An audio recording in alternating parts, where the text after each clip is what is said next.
Welcome back to the Discussions series. Today we're not going to talk about a specific game, but more or less games in general. Games that have microtransactions, games that have certain aspects of them of which are becoming more prevalent in modern games today and tomorrow and last week. So I'm going to look at this from a point of view of a wrestling fan. Hold on. I'm going to look at it from that perspective because there is now not microtransactions, but that free-to-play economy in wrestling games. Now, I will qualify that by saying I have not played 2K18, and I do not intend to, because every single word I hear about it is awful, terrible, microtransactioned, but without the microtransactions, latent hellhole that just isn't worth playing. Now, of course, I've heard other points of view, but they are points of view that I cannot trust, mostly because they are the point of view of someone whom was either flown out to Connecticut for pre-footage, blah blah blah, or they are somewhat working for 2K in a sense. So, sure, your opinion is yours, but it's still not my prerogative to care.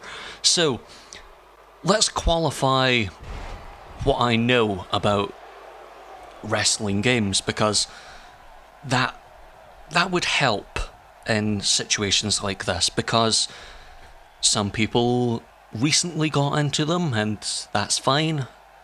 Some people got into them before I did, and then you have people like me, of whom have been playing since 2005.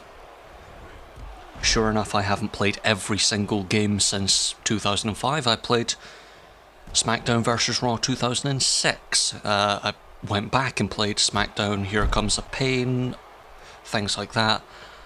But I did play 2016. That got me into wrestling games once again. I played quite a bit of 2K16. It was good. I liked it. I bought 2K17 last year, earlier this year, something like that, and I thought it was good, but not as good as 2016. It had a couple improvements, but nothing major. And that's where I think I'm going to leave it, because 2K18 has loot crates or loot boxes or whatever they're called this turn round, and that's becoming an infection on games now. And I know that's overused at this point. They're an infection, they're a disease, they're this, they're that, but they are dissolving gameplay. They are breaking games from what they were to pay-to-win bullshit. Now, pay-to-win is actually apt this time, because you're paying to get better moves, better everything, better taunts, better stuff to get. You're paying to get more content within the game, but you're not paying real life money yet. You're paying the in-game currency, the VC. Now, that would be fine if the game weren't a slog, as far as I hear. Again, as far as I hear. In previous years, yes, the games have been based around VC, and they did include buying the moves. But that's not the only thing that has changed. The Accelerator pack, of which has been in the last 2 games at least, has been, yes, somewhat a microtransaction, but it's barely anything to care about when it unlocks everything in the game for, what, $3? I think it's that. Something like that. So, yeah, that's fine. That's somewhat fine to me. I don't care. That's like DLC, in a sense. It unlocks all characters, all arenas, all belts, all moves in previous games. However, this year round in 2K18, moves have been taken out of that. Taunts have been taken out of that. Every single aspect of improving your character has been taken out in favour of this loot box system. Now, we've seen recently that loot boxes are becoming more prevalent and more insidious to games because publishers want more money. Publishers demand more money, so they tell the developers to put in more BS, and there you have it. It is loot boxes. Now, sure, some are less insidious than others. The most recent being the EA scandal of Battlefront 2, the 4th in the series, of which allows you to buy, or indeed get through loot boxes, a card or something like that, that allows you to not take damage in a specific moment. Now, yeah, that's fine for a specific character and such, but you can pay to not take damage. You can pay to avoid someone's damage. That's a problem. That's a massive problem.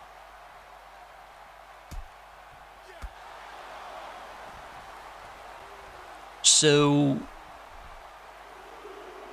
when we come into wrestling games, a game where you're meant to take damage, you're meant to do all of that, luckily that's not in this, but it sure feels like that's where it's going. It feels like we're heading in such a direction that we will be taking less damage just because we paid an extra bit to take less damage, indeed. But hey ho, that's the way that it is going. But that's the problem.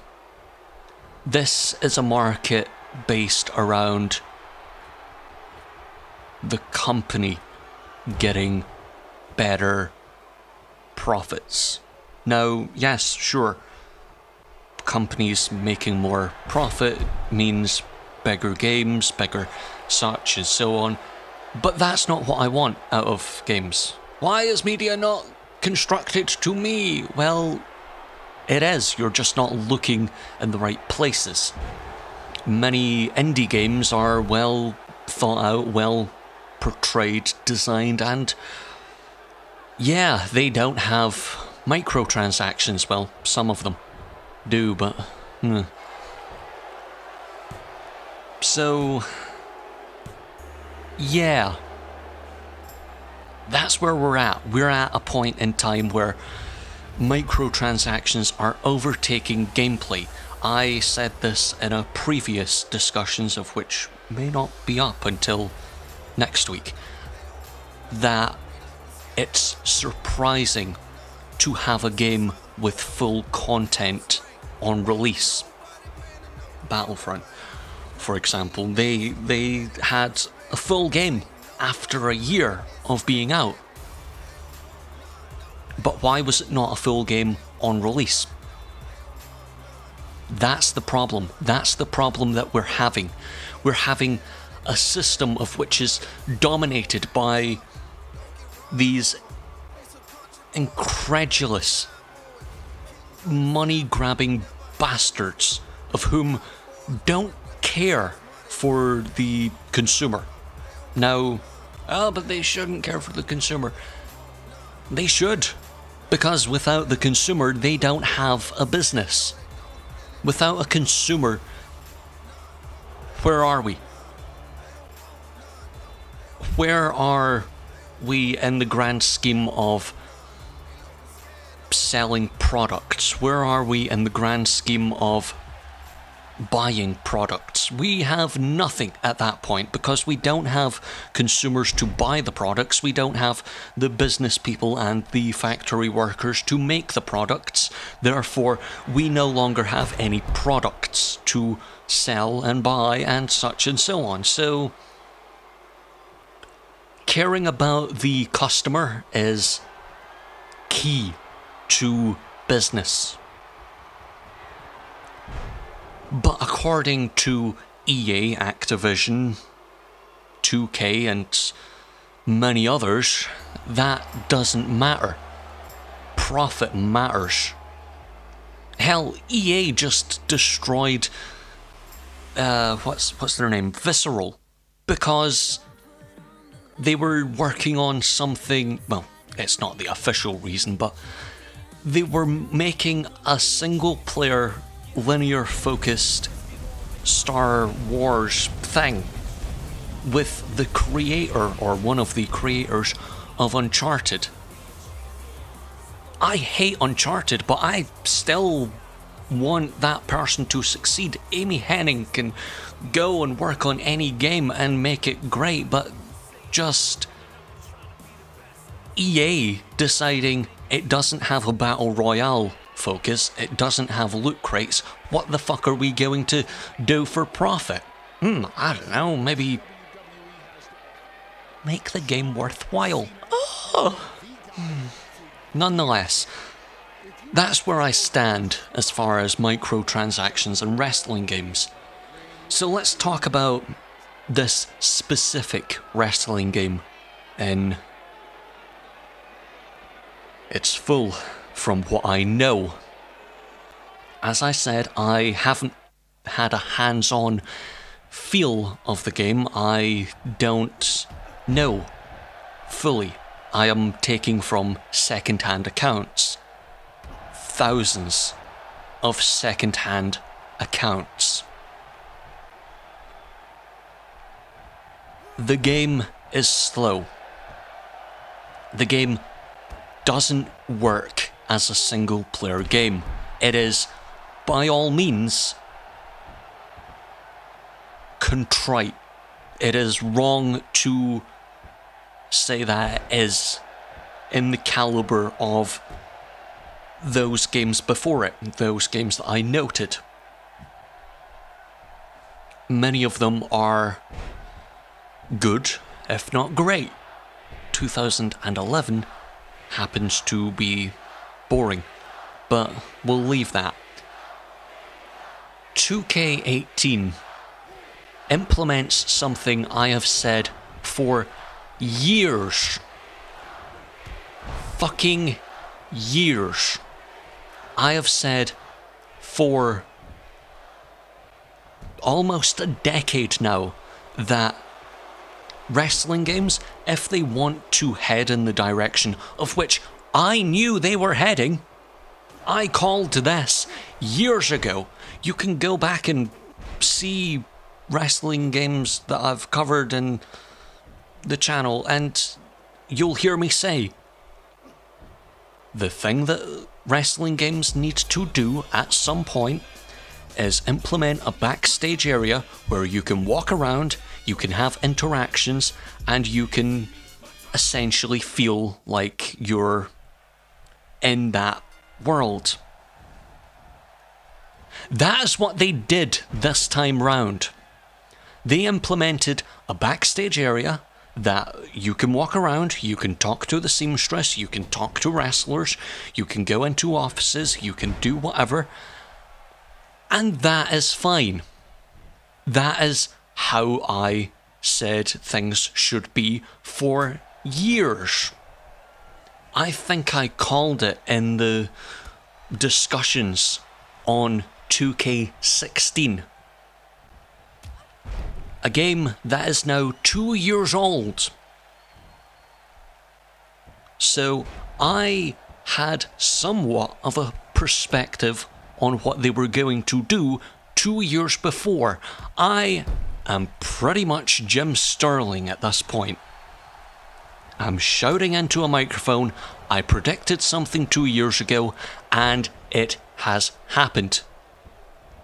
The only difference is, when Jim Sterling does it, he's talking about a company being destroyed. When I talk about it, yeah, I'm talking about a company that's about to be destroyed. The implementation of this backstage area isn't what it should be. It isn't designed to be what it should be. What it should be is an area where you can walk around, you can walk to your matches, you walk to the production area, blah blah blah blah, you talk to people, you do your business. That's fine.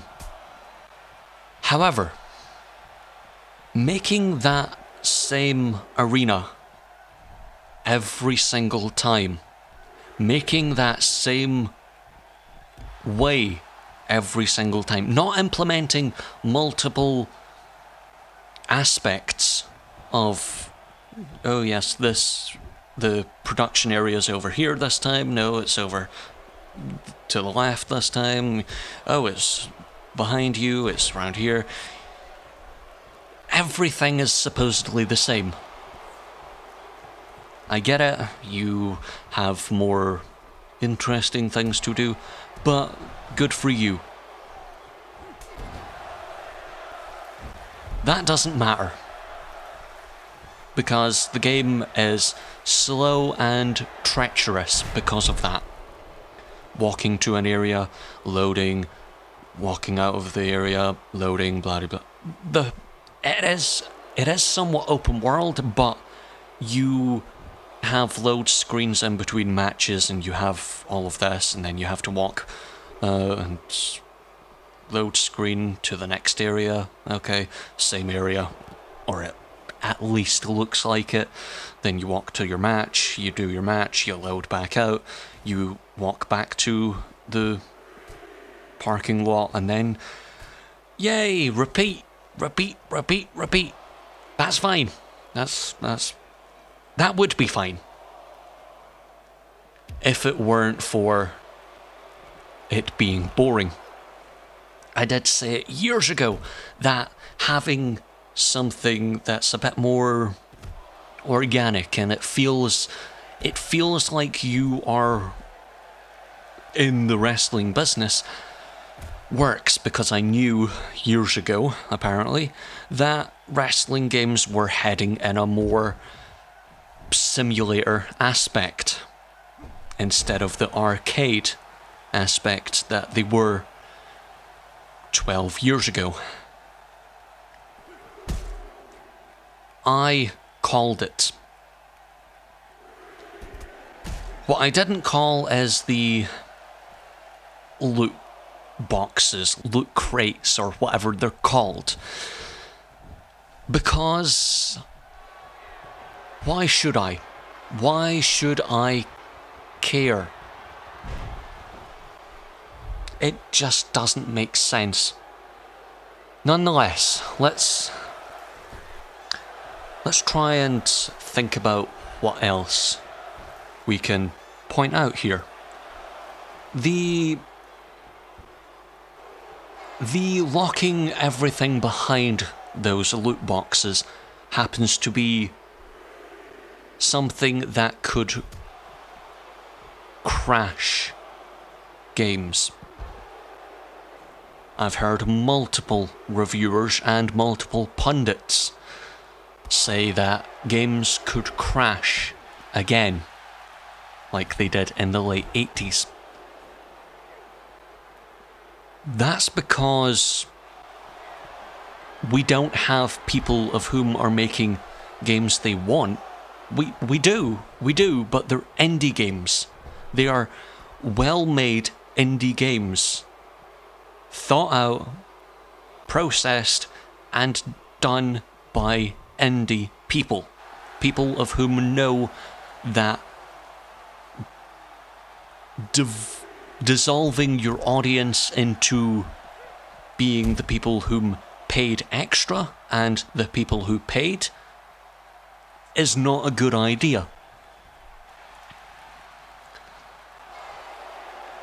But let's not talk about the indie people. Let's talk about the EAs, the Activisions, the Bethesdas, the 2Ks of the world, of whom will crap out.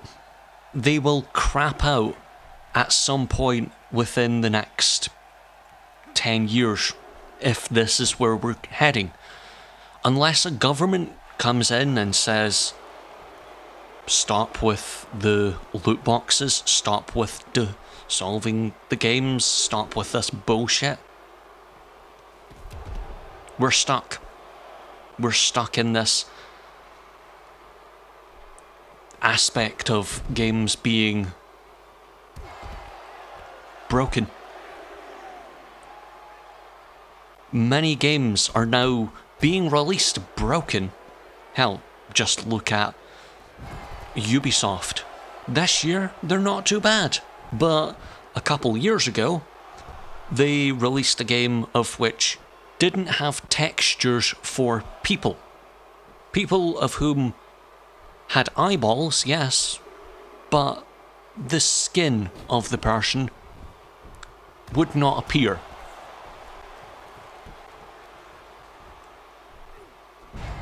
That's a problem. Having games that can do that, games that are shoveled out to those of whom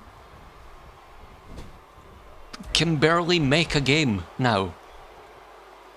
Barely make a functioning game is what is killing the business. Now, maybe I'm just saying that because I play indie games and I'm not playing casually anymore. I'm playing more as a somewhat business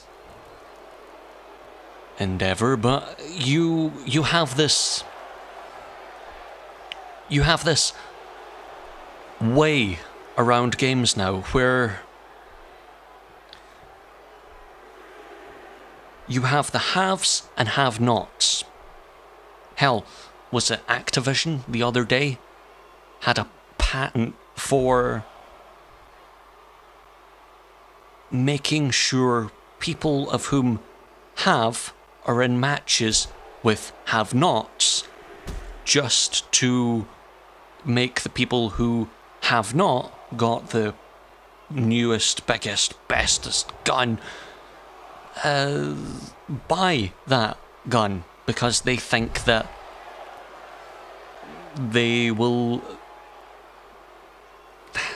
they'll have a better experience with that gun. That gun of which is not really worth the money.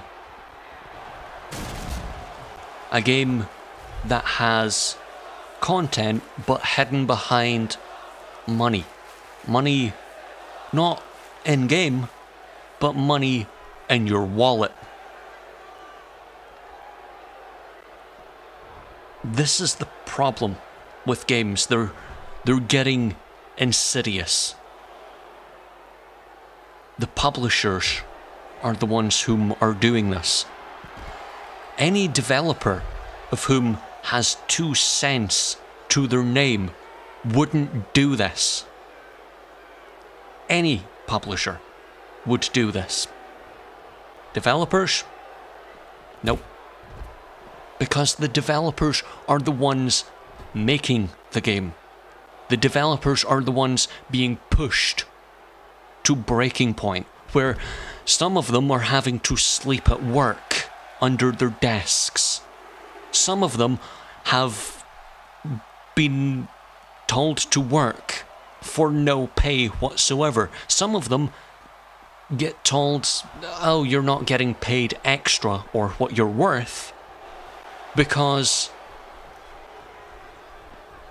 the game didn't get the reviews that we, the publisher, wanted.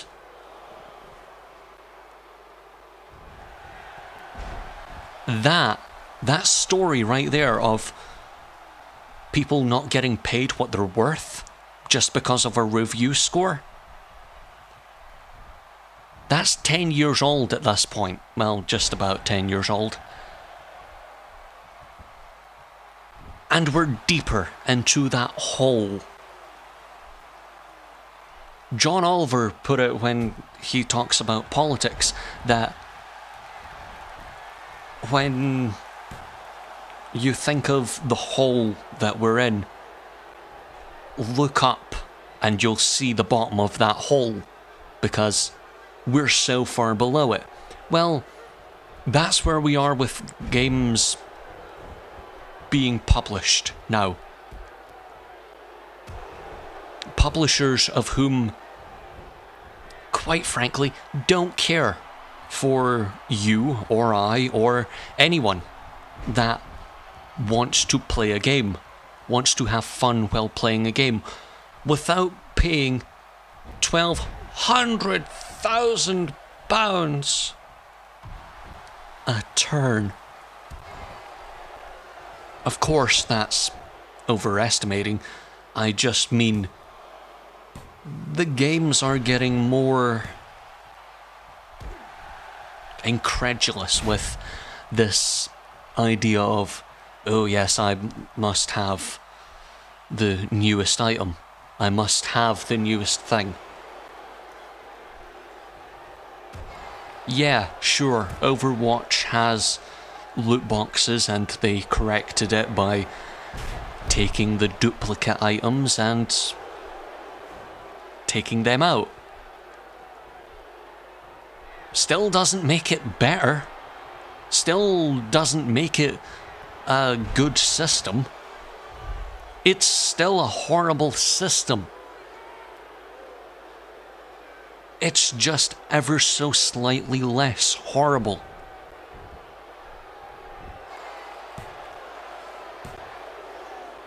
But what can I say? I've never paid for a microtransaction in my life, and I'm not going to. But some poor fucker gets pulled into that.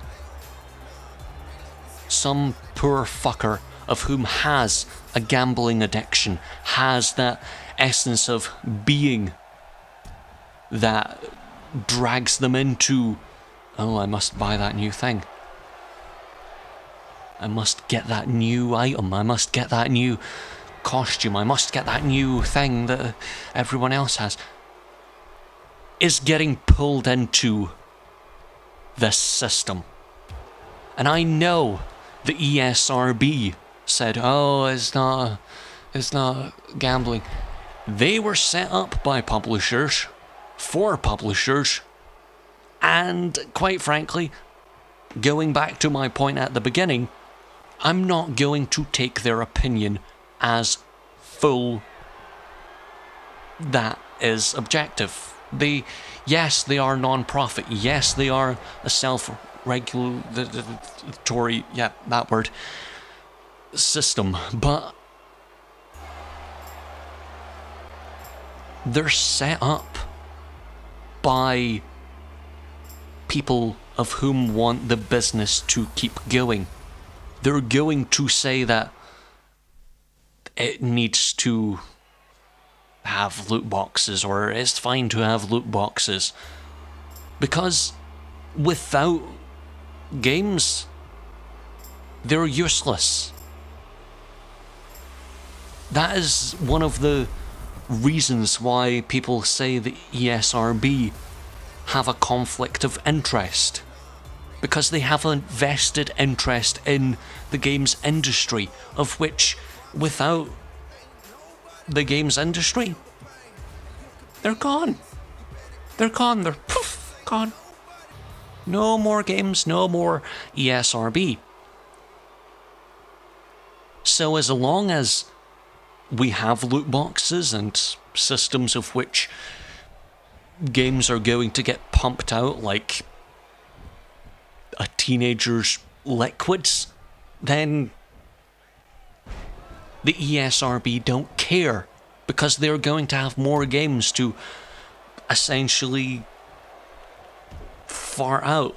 They're going to have more games to go, yes, this is fine, no, this is not fine, blah, blah, blah, blah, blah. Personally, this is just a personal thing. The ESRB should, and I do mean this, should know that gambling is part and parcel of the pay money, get a random chance of getting something you already own or something that you don't own, and then, oh yes, rush of adrenaline. They should know that that is gambling, but they don't. They seem to think that that's not gambling. That is inherently what gambling is based upon. A system of which is built to make you pay more just so you get that rush of adrenaline. Anyway, I am going to sit back and wait for the soon-to-come games crash of this century, or this decade, quite frankly. Some games will last, some won't. 2K and EA, they'll be the first ones to go. Activision, they'll eventually go. Bethesda, they're questionable, but they seem to be leaning in that direction. Ubisoft, not too bad. Not too bad this turn round. Sure, Assassin's Creed Origins happens to be a little tiny bit heading in that direction, but there are other things that have come out this year, haven't been too bad. For Honor, yes, that was quite bad. South Park, not too bad. Yeah, they're going to continue, I think. Nintendo, they're about 10 years behind the curve, so yeah, they're going to last a while. A little while, but a while. And indies, they're what we have to look forward to. Anyway, I am going to go, maybe have a sip of something because my mouth is so dry right now. See you next time. Maybe I'll not have something so depressing to talk about. Maybe I'll not have something that I despise to talk about. Anyway, 2K18, not really getting that great of a review from people of whom are just getting back into the games and those of whom have been playing for years, so might want to avoid it for a while, see if they put in microtransactions this turn round or the next turn round. But yeah, until next time, see you next time, bye.